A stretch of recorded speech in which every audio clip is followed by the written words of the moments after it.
네, 유닛 3 주의해야 할 가정법 들어가 보겠습니다. 주의해야 할 가정법은요, if 생략이랑 without 가정법 정도 이제 가볍게 보겠습니다. 자, if가 생략될 수가 있어요. 그래서 언제 생략될 수가 있냐면, if절에 아무 때나 되는 건 아니고, had나 were나 should가 있을 때, 거의 대부분이긴 한데요. had나 were나 should가 있을 때, 뭐가 생략될 수 있냐면 if가 생략될 수 있습니다. 근데 우리가 세상에 공짜는 없으니까 if가 생략되고 나서 주어 동사가 도치가 돼요. 자리가 바뀌게 됩니다.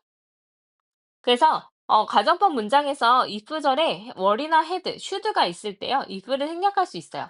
이때 주어와 동사는 조동사, 주어, 이제 동사, 주어 형태로 이제 도치가 되게 됩니다. 그래서 were I in Paris? 내가 파리에 있을 때 내가 에펠탑을 볼 수 있었습니다. 이렇게 되는 건데 사실 were I Paris가 딱 나왔을 때 이게 시험에 많이 이렇게 뭐 어법을 물어본다기보다는요.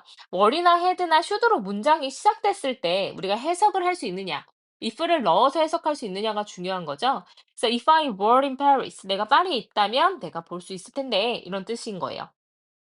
마찬가지 had로 시작됐어요. Had you invited Dan? 너가 댄을 이제 초대를 했었었으면 he would have come. 그가 왔었을 건데 이렇게 되는 거죠. 그래서 이제 if you had invited 원래 이렇게 됐던 거예요. 근데 if절에 had가 있기 때문에 if가 생략되고 주어 동사가 자리가 바뀌었다라고 생각을 하시면 되겠습니다.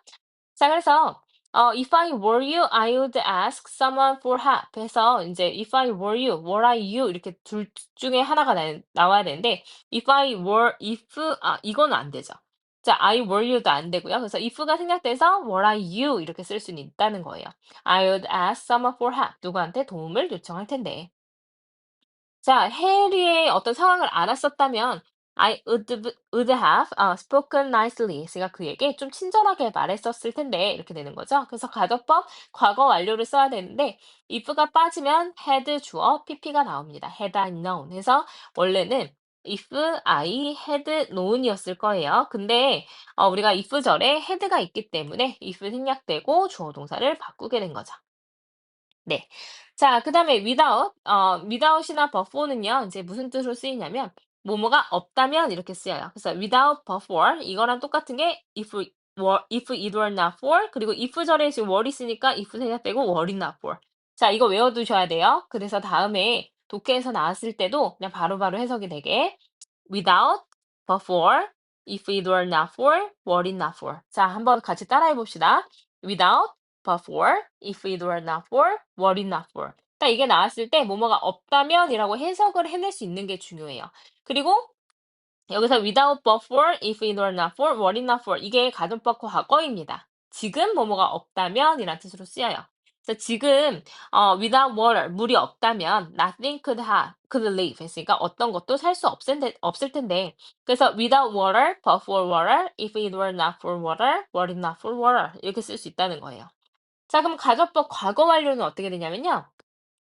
자, without before는 똑같고요. 그 다음에 if it had not been for, had it not been for 이렇게 돼요.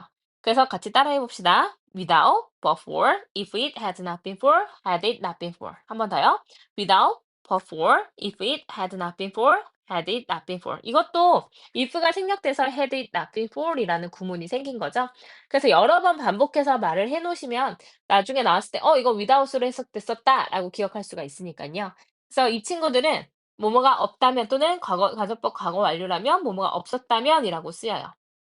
그래서 물이 없다면 어떤 것도 살 수 없을 텐데 without your help 너의 도움이 없었다면 I couldn't have succeeded. 내가 성공할 수 없었을 텐데 너가 도와줘서 성공할 수 있었어. 이렇게 쓰이는 거죠. 자, it's time 가정법 쓰이게 되면요.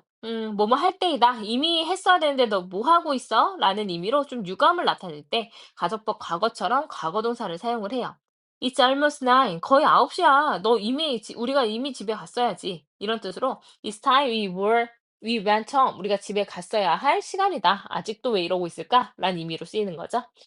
자, 그래서 without my glasses 내 안경이 없다면 I could not read books. 내가 책을 읽을 수 없을 텐데. 그래서 이제 가정법 과거입니다. 그래서 if it were not for 이렇게 쓸 수 있다는 거예요. 똑같은 뜻이에요. without이랑. 자, before the accident. 그 사고가 없었다면 she would have arrived. 가정법 과거 완료네요. 그죠?